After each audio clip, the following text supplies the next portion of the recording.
The golden glow of chandeliers bathed the upscale restaurant in a warm, luxurious light. Soft piano notes floated through the air, blending with the gentle hum of conversation. Judge Malcolm Hayes sat across from his wife, Elena, their table adorned with fine china and a flickering candle. This evening was special, more than just a dinner.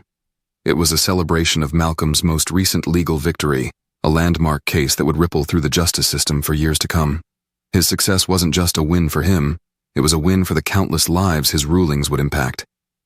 Elena, ever poised and graceful, lifted her glass. "To you, Malcolm," she said, her smile radiant. "For fighting the good fight, no matter how hard it gets." Malcolm chuckled softly, his deep voice carrying the weight of wisdom. "To us," he corrected, raising his glass to meet hers. "Because I wouldn't have the strength to do it without you by my side." The glances from some diners lingered a second too long, their expressions teetering between curiosity and judgment. But Malcolm was used to this. It came with the territory of being a prominent black man in a predominantly white, affluent world. Tom, their waiter, approached with the practiced smile of someone who wasn't thrilled to be there. He was in his mid-20s, tall and lean, with a demeanor that screamed impatience. His smile didn't reach his eyes, and his tone was clipped as he handed them menus. "Evening," he said curtly, his gaze darting anywhere but at them. "Can I get you started with drinks?" Elena, ever polite, responded with a warm smile. "Yes, I'll have the house white, please." Malcolm nodded. "I'll take a sparkling water, no ice." Tom scribbled down their orders and walked away without a word. Elena frowned slightly, glancing at her husband. "Did you notice?" "I did," Malcolm interrupted gently, placing a reassuring hand over hers. "But let's not let it ruin our night." Still, as the evening progressed, the tension became harder to ignore. Their drinks took longer to arrive than expected, and when they did, Tom practically slammed them onto the table. Elena flinched at the sound, her wine nearly spilling. Malcolm raised an eyebrow but said nothing. Their appetizers came out cold, and when Elena pointed this out, Tom barely acknowledged her. "I'll let the kitchen know," he muttered before walking away. Malcolm could feel his wife's frustration growing, though she did her best to mask it. He admired her resilience, her ability to maintain grace under pressure. "Malcolm," Elena whispered, leaning forward. "I don't want to make a scene, but this is ridiculous." "I know," Malcolm replied, his tone calm but firm. "We'll handle it if it gets worse. For now, let's focus on us." But the unspoken tension loomed over their table like a storm cloud. Malcolm observed Tom from the corner of his eye, the exaggerated huffing as he moved past their table, the muttered words he couldn't quite catch. It wasn't just bad service, it was something deeper, something uglier. Still, Malcolm tried to shake it off. Tonight was supposed to be about celebration, about joy. He reached for Elena's hand again, giving it a gentle squeeze. "We've faced worse," he said with a small smile. This is nothing." Elena returned his smile, though it didn't quite reach her eyes. "You're right," she said softly. "Let's not let someone like him take this moment away from us." But neither of them could have anticipated just how far Tom's disdain would go. The evening trudged on, each interaction with Tom unraveling further layers of his hostility. He approached their table again, his movements sharp and deliberate, setting their main course down with a heavy hand. The clinking of the plates echoed louder than it should have, drawing glances from nearby tables. Elena bit her lip but remained composed, a faint flush of irritation creeping up her neck. Malcolm, ever calm and observant, silently took note. "Is there anything else you need?" Tom asked, his tone clipped, his words more a challenge than an offer of service. He didn't bother making eye contact, staring over Malcolm's shoulder as though wishing he could vanish from their sight. "Actually," Elena began gently, her voice laced with politeness, "my steak seems undercooked. I'd prefer it medium well, but it looks quite rare." Tom exhaled audibly, a sharp huff that caused Elena to hesitate mid-sentence. He didn't bother to conceal his annoyance. "I'll let the kitchen know," he muttered, snatching her plate off the table with enough force to rattle the silverware. Malcolm's brow furrowed. "Thank you," he said evenly, his tone steady but carrying a quiet authority that made Tom pause for a brief moment. Without a word, Tom stormed back toward the kitchen, his shoulders stiff with barely concealed frustration. As the minutes dragged on, the tension at the table grew thicker. Tom's behavior hadn't gone unnoticed by the other patrons. A couple at a nearby table exchanged uneasy glances, their murmured conversation punctuated by occasional looks of sympathy toward Malcolm and Elena. But no one said anything, their silence a testament to the uncomfortable nature of confronting such blatant disrespect. When Tom finally returned, he didn't bring Elena's revised meal. Instead, he carried a tray with coffee cups, balancing it precariously as he approached their table. His face was a mask of irritation, his jaw clenched so tightly it looked as though it might crack under the pressure. Malcolm raised an eyebrow, glancing at Elena. "I didn't order coffee," he said slowly, his voice tinged with confusion. "It's for her," Tom replied curtly, gesturing toward Elena. He set a cup down in front of her with a thud, the dark liquid inside sloshing dangerously close to the rim. His words were sharp, his tone laced with mockery. "Maybe this will keep you occupied while you wait." Elena blinked, startled. "I didn't," she began, but before she could finish, the coffee cup was in Tom's hand again. And then it happened. In one swift motion, Tom tipped the cup forward, its contents spilling over the edge and cascading onto Elena's lap, her chest, and finally her neck. The searing liquid hit her skin with a vengeance, eliciting a piercing cry of pain that echoed through the restaurant like a shattering glass. "Ah!" Elena gasped, clutching at her chest instinctively. The heat was unbearable, the coffee soaking into her blouse and scalding her flesh. Tears sprang to her eyes as her breath hitched, her hands trembling as she tried to pat herself down. "Elena!" Malcolm shouted, springing to his feet. His chair scraped against the floor with a screech that seemed to pierce the stunned silence around them. In an instant, he was by her side, his hands moving quickly but carefully to inspect the burns forming on her neck and collarbone. The restaurant erupted into chaos. Gasps and murmurs filled the air, the once muted hum of conversation replaced by a cacophony of shock and disbelief. Several diners stood from their seats, craning their necks to get a better look at the commotion. "What is wrong with you?" Malcolm's voice thundered, his usual calm shattered by rage. He turned to Tom, his fists clenched at his sides. "Do you have any idea what you've just done?" Tom took a step back, his face pale but defiant. "It was an accident," he said quickly, though the words felt hollow even to him. He avoided Malcolm's piercing glare, his gaze darting toward the kitchen as though looking for an escape. "Accident?" Malcolm repeated, his voice dripping with disbelief. He gestured toward Elena, who was still trembling in her seat, her face contorted with pain. "You call this an accident?" A woman from a nearby table stood up, her voice cutting through the chaos. "I saw it," she said firmly. "He did it on purpose. He poured the coffee right on her." The manager arrived at that moment, his face a mask of forced calm as he attempted to take control of the situation. "What's going on here?" he demanded, though his eyes betrayed a flicker of panic as they landed on Elena's reddening skin. "Your employee assaulted my wife," Malcolm said coldly, his voice steady now but brimming with barely contained fury. "You're going to make this right, or I'll make sure the law does." The manager turned to Tom, his expression tightening. "Is this true?" he asked, though his tone suggested he already knew the answer. Tom opened his mouth to speak, but the manager cut him off. "Get to the back, now." Tom hesitated for a moment before retreating, his face a storm of conflicting emotions, fear, anger, and a stubborn refusal to accept responsibility.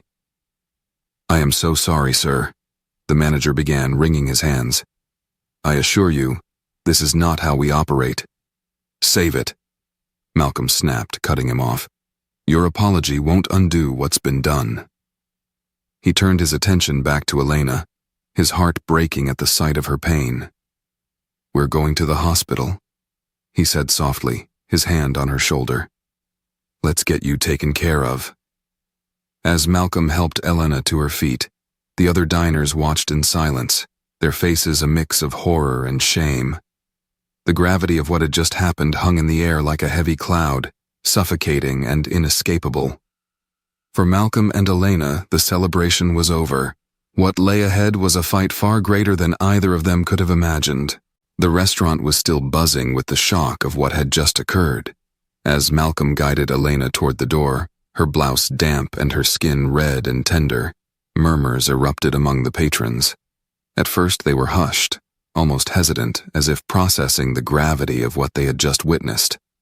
That was completely uncalled for, a man said, his voice cutting through the murmur.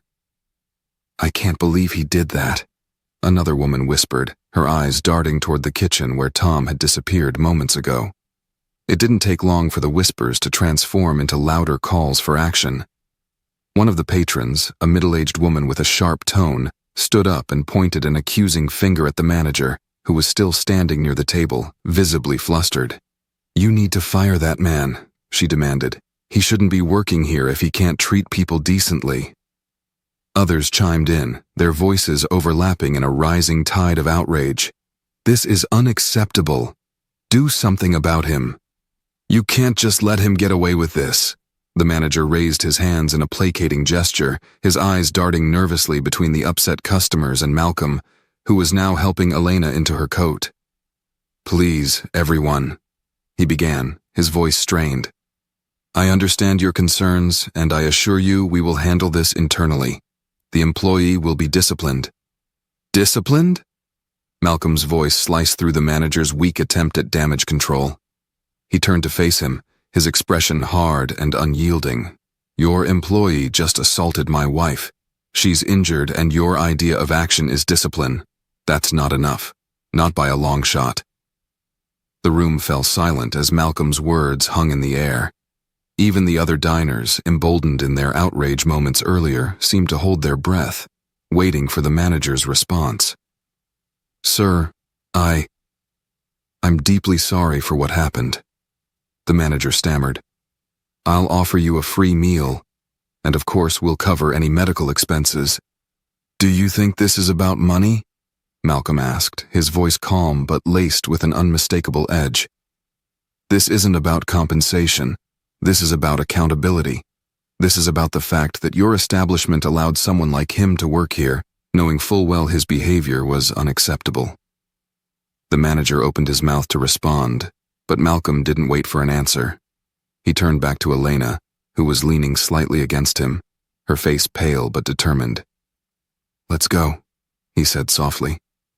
The couple left the restaurant in silence, the eyes of every patron following them as they exited. The fluorescent lights of the hospital waiting room cast a harsh glow on Elena's face, accentuating the red, angry burns on her neck and chest. Malcolm sat beside her, his hand gripping hers tightly. Though his expression was calm, his mind was racing. The image of Tom pouring the coffee, the sheer malice in his actions, played on a loop in his head, fueling a storm of anger he struggled to contain. A nurse entered the room, her expression gentle but professional. Mrs. Hayes, the doctor will see you now. Malcolm helped Elena to her feet, his arm steadying her as they followed the nurse into an examination room. The doctor, a middle-aged man with kind eyes, assessed Elena's injuries with a practiced hand. These burns are second degree, he said after a thorough examination. It's good you came in quickly. We'll clean the affected areas and apply a topical treatment to reduce pain and prevent infection. You'll need to keep the burns covered for a while, and I'll prescribe some pain medication. Elena nodded, her expression calm despite the discomfort she was clearly feeling. Malcolm, however, couldn't hold back any longer. Doctor, he began, his voice tight. In your professional opinion, how severe are these burns? I need to know exactly how much damage that man caused. The doctor hesitated for a moment, glancing between Malcolm and Elena. The burns will heal with time and proper care, he said carefully, but the pain and scarring can be significant. It's not just physical, it can take an emotional toll as well. Malcolm's jaw tightened, but Elena placed a hand on his arm, her touch light but firm. "Malcolm," she said softly, her eyes meeting his. "We'll handle this the right way. You always say justice comes through action, not anger. Let's live by that now." Her words, though gentle, hit him with the force of a hammer. He took a deep breath, nodding. "You're right," he said quietly. "We'll fight this, but we'll do it our way." By the time they returned home that evening, the story had already begun to spread. A diner from the restaurant had posted a video of the incident on social media, the shaky footage capturing the exact moment Tom poured the coffee onto Elena. The caption read, "Racist waiter attacks judge's wife. This can't go unpunished." Within hours, the video had gone viral. News outlets picked up the story, their headlines splashed across screens nationwide. "Hate in fine dining, judge's wife assaulted by waiter." "Blatant racism leads to shocking attack in upscale restaurant." "Justice for Elena." "Nation rallies behind civil rights." "Judge's family." Malcolm's phone buzzed constantly with calls and messages. Friends, colleagues, and even strangers reached out, offering their support and expressing their outrage. Social media platforms were flooded with posts condemning the attack and calling for justice. The hashtag, #JusticeForElena, began trending within hours. Elena, still recovering from the shock of the day, sat quietly on the couch as Malcolm paced the room, his phone in hand. "This isn't just about us anymore," he said finally, turning to face her. "This is about what that attack represents. It's about standing up to people like him and making sure they face the consequences of their actions." Elena nodded slowly. "Then let's make sure we do it right. Not just for us, but for everyone who's ever been treated like they don't belong." The following day, the couple held a press conference outside their home. Malcolm, standing tall and resolute, addressed the sea of reporters with a calm yet powerful voice. "What happened to my wife was not an isolated incident," he began. "It was a symptom of a deeper issue, one that affects millions of people every day. Racism is not just a word, it's an action, it's a system, and it's something we must fight against, not just in courtrooms but in our communities, our workplaces, and yes, even in our restaurants." His words struck a chord, resonating far beyond the gathered crowd. By the time he finished speaking, there was no doubt in anyone's mind. This was just the beginning of a much larger battle. Malcolm Hayes sat in his study, the soft glow of the desk lamp illuminating the lines of tension etched into his face. The events of the past days swirled in his mind, a chaotic blur of outrage, pain, and public attention. He had faced countless legal battles in his career, but this one was personal. It wasn't just about justice for Elena, it was about what the attack represented. Yet, as the weight of the decision pressed down on him, Malcolm found himself grappling with an uncharacteristic sense of uncertainty. Elena entered the room, her movements careful as she adjusted the bandage on her neck. Despite her injuries, she carried herself with her usual grace, her presence a quiet strength Malcolm relied on. "Still thinking about it?" she asked, settling into the chair across from him. Malcolm nodded.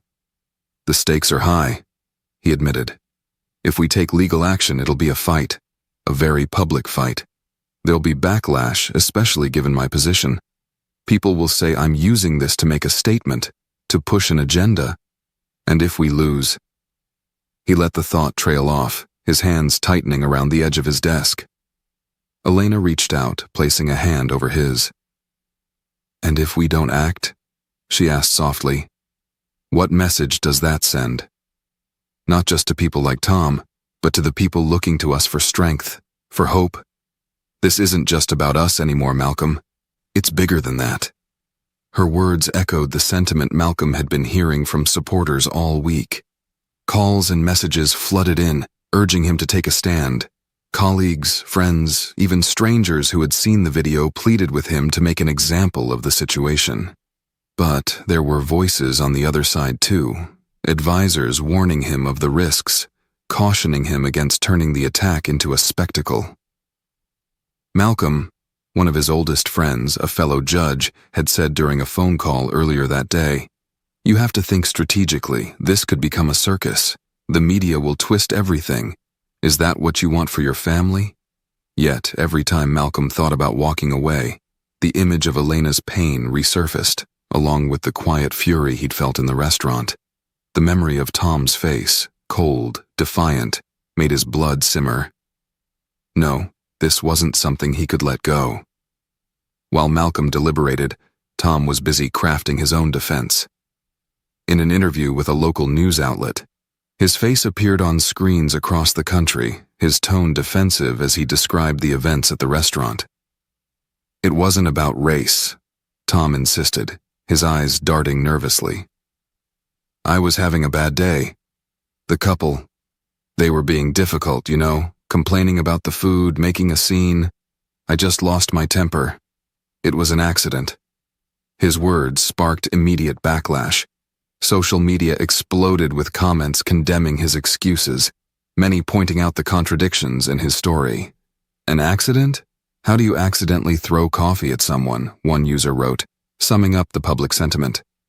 But the real turning point came when journalists began digging into Tom's past. Within days, his social media profiles were uncovered, and what they revealed painted a damning picture. Posts littered with racially charged language and offensive memes left little doubt about Tom's prejudices.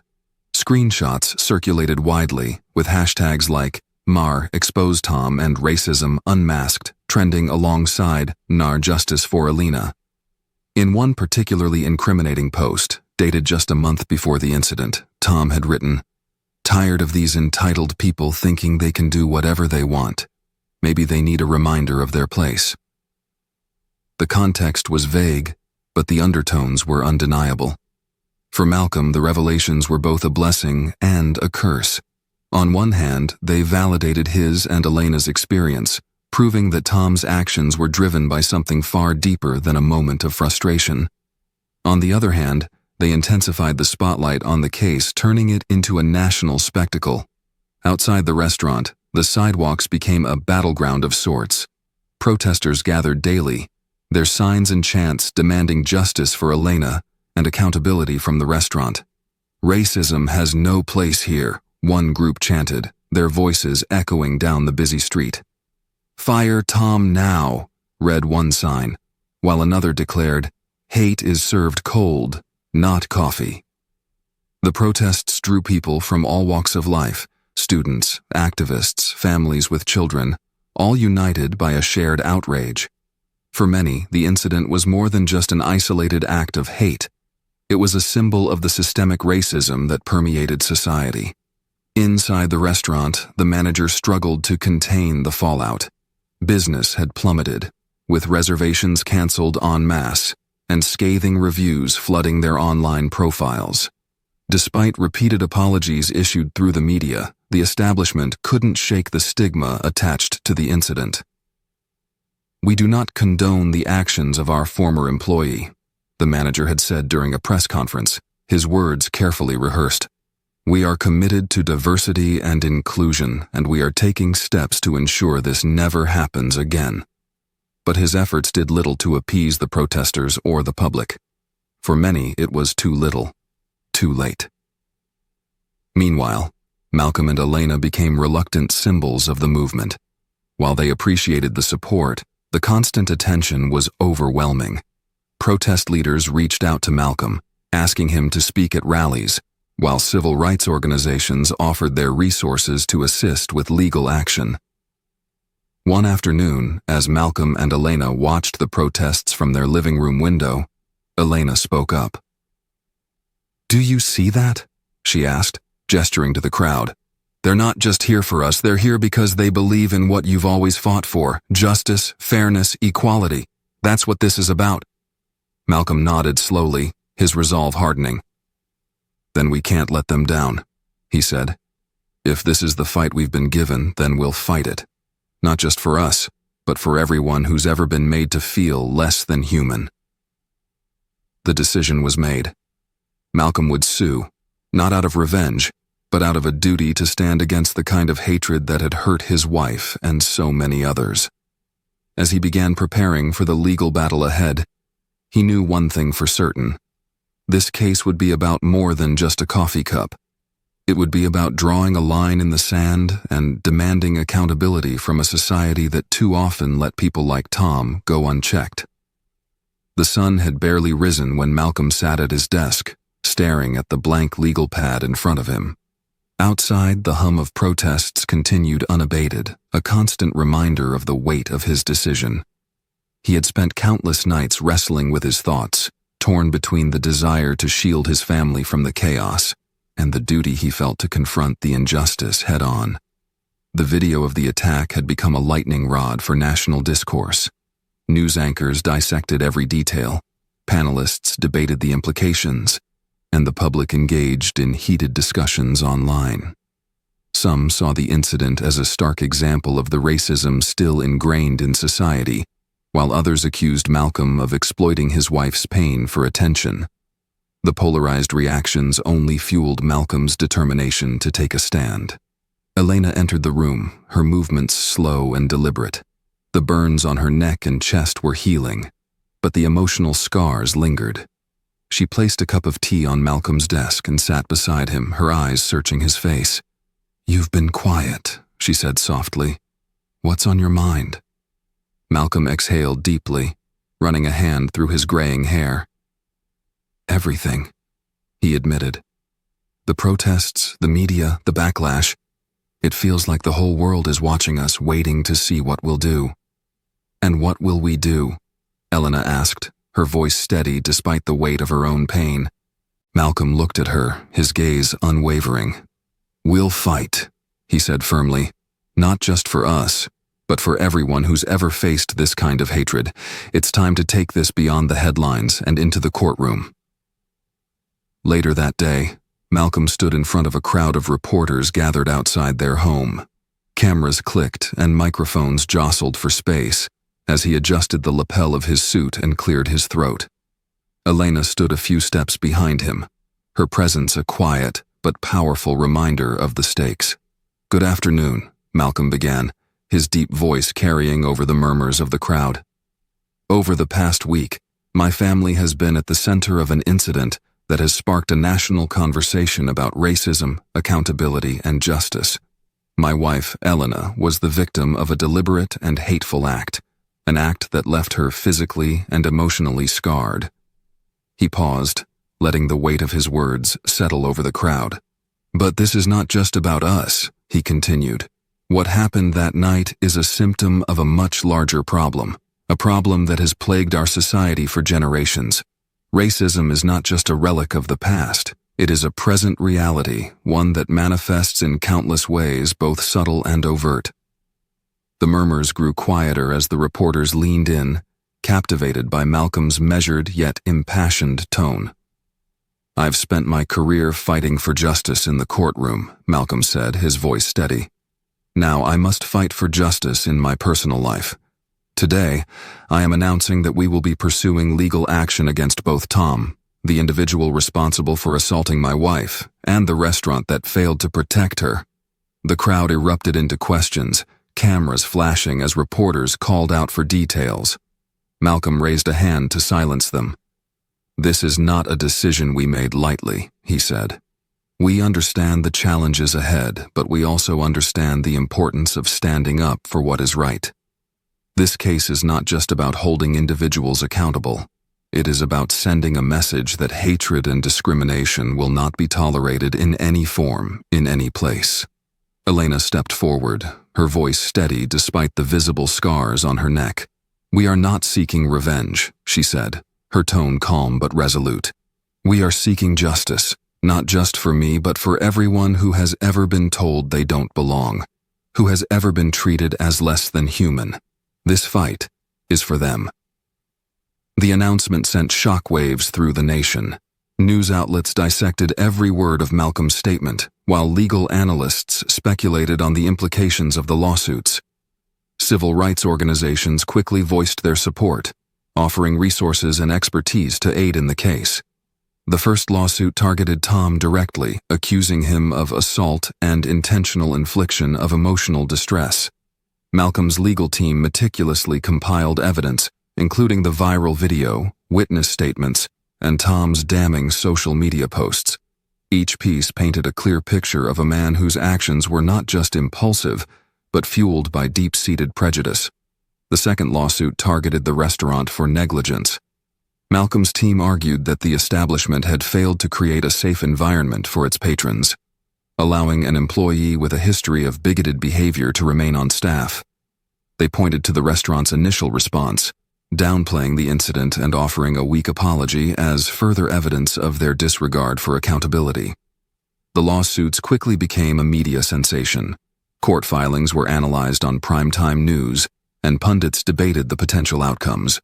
Supporters praised Malcolm for taking a stand, while critics accused him of seeking attention or overreacting. Malcolm, however, remained focused. He pored over legal documents late into the night, consulting with his team and preparing for what promised to be a long and grueling battle. Elena, though still recovering, became an active partner in the process, offering her insights and unwavering support. As the case gained traction, it became more than just a legal battle. It became a movement. The protests outside the restaurant swelled in size, drawing activists, community leaders, and everyday citizens who saw the case as a symbol of the fight against systemic racism. "Justice for Elena," they chanted, their voices echoing through the city streets. Celebrities and public figures lent their voices to the cause, using their platforms to amplify the story and call for change. Social media buzzed with discussions, with the hashtag #StandWithElena trending for weeks. For Malcolm, the outpouring of support was both inspiring and humbling. He knew the fight ahead would be difficult, but the unwavering belief of the community gave him strength. In interviews, Malcolm spoke candidly about the challenges of balancing his personal pain with the broader implications of the case. "This isn't just about winning in court," he said during a televised appearance. "It's about starting a conversation, about forcing people to confront the uncomfortable truths that many would rather ignore." As the weeks passed, the momentum continued to build. Civil rights groups organized rallies and town hall meetings, using the case as a springboard to address larger issues of racial injustice. Malcolm and Elena became prominent figures in the movement, their voices carrying weight not just because of their personal experience, but because of their steadfast commitment to justice. Through it all, Malcolm remained grounded. He knew the road ahead would be long and fraught with challenges, but he also knew that the fight was worth it. For Elena, for their family, and for everyone who had ever been silenced by hate, this was a battle they had to win. The courtroom was packed. The air buzzed with a mix of anticipation and tension as spectators, reporters, and legal teams settled in for what had become one of the most talked-about trials in recent memory. Malcolm sat beside his lead attorney, Diana West, his face calm but focused. Elena sat just behind him, her presence quiet but commanding. Her visible burns had faded but were still faintly visible, a constant reminder of the night that had brought them to this moment. Across the room, Tom sat stiffly with his legal counsel, his eyes darting nervously around the courtroom. He looked smaller than Malcolm remembered, his defiance now replaced with something resembling fear. The restaurant's legal team sat a few feet away, their expensive suits doing little to mask the unease written on their faces. The judge, a seasoned woman with sharp eyes and an air of authority, called the court to order. As the opening statements began, Malcolm couldn't help but feel a surge of determination. This wasn't just a trial. It was a reckoning. Diana West was a force to be reckoned with. As Malcolm's lead attorney, she had spent weeks preparing for this moment, meticulously gathering evidence and crafting a narrative that left no room for doubt. She began her opening statement with a quiet but firm tone, addressing the jury directly. "This case is about more than a cup of coffee," Diana said, her words deliberate. "It is about hate. It is about negligence. And it is about the systemic issues that allow acts of racism to occur, unchecked and unpunished. She laid out the facts of the case with precision, painting a vivid picture of the events that had unfolded that night. She described Tom's behavior, the deliberate escalation of his hostility, and the restaurant's failure to address it. By the time she finished, the jury was leaning forward in their seats, captivated. Tom's attorney, on the other hand, struggled to gain traction. His attempts to frame the incident as a momentary lapse of judgment rang hollow, especially when juxtaposed with the evidence Diana presented. The restaurant's legal team adopted a different approach, emphasizing their swift actions following the incident and their commitment to implementing diversity training. But their arguments were undercut by the testimony of former employees, who described a workplace culture rife with microaggressions and ignored complaints. Diana methodically introduced key pieces of evidence that painted a damning picture of Tom's character and the restaurant's culpability. The viral video of the attack was played for the jury, its rawness eliciting audible gasps from the courtroom. Witnesses from the restaurant testified about Tom's behavior that night, describing his muttered insults and deliberate delays in serving the couple. But the most devastating blow came when Diana presented Tom's social media posts. The jury was shown screenshots of his racist memes, offensive comments, and posts that hinted at a pattern of bigotry. One post in particular, where Tom mocked a black family at a different restaurant, drew sharp intakes of breath from the spectators. "Mr. Daniels," Diana said, addressing Tom directly during cross-examination, "can you explain this post?" She held up the evidence, her voice calm but cutting. Tom squirmed in his seat. It was a joke," he stammered. "A joke?" Diana repeated, her eyebrow arched. "Would you call what happened to Mrs. Hayes a joke as well?" Tom's silence spoke volumes. The courtroom was still, the weight of his actions settling heavily over everyone present. When it was Elena's turn to take the stand, the atmosphere in the courtroom shifted. All eyes were on her as she rose from her seat, her movements deliberate. She walked to the witness stand with quiet dignity, her scars visible in the harsh courtroom lighting. Diana approached her with a warm but professional demeanor. "Mrs. Hayes," she began, "can you describe the events of that evening in your own words?" Elena nodded, her voice steady despite the emotion in her eyes. She recounted the night in vivid detail, the celebratory dinner, the escalating tension, and finally the searing pain of the coffee as it hit her skin. "I remember the sound," she said, her voice breaking slightly. "The sound of the cup hitting the table, the liquid spilling, and then the pain. It was so sudden, so deliberate. I couldn't believe it was happening." Diana handed her a glass of water, giving her a moment to collect herself. "How has this incident affected you, Mrs. Hayes?" Elena took a deep breath. "Physically, I've healed," she said. "But emotionally, it's something I carry with me every day. The humiliation, the fear, it's hard to explain. I've always believed in fairness, in justice. But that night, I felt powerless." Her words hung in the air, the weight of her pain palpable. Many in the audience wiped tears from their eyes, moved by her bravery. Tom's attorney attempted to challenge Elena's account, but her composure remained unshaken. When asked if she might have misunderstood Tom's intentions, she responded firmly. "Misunderstood?" she repeated. "He didn't stumble or accidentally spill the coffee. He poured it on me. There's no misunderstanding that." The attorney quickly moved on, sensing that further questioning would only strengthen her credibility. As the trial neared its conclusion, both sides presented their closing arguments. Diana's was a masterclass in persuasion. "This case is not just about what happened to Elena Hayes," she said, addressing the jury. "It's about what happens when hate goes unchecked. It's about holding individuals and institutions accountable for their actions. Tom Daniels made a choice that night, a choice to hurt, to demean, to hate. And the restaurant made a choice too, a choice to look the other way.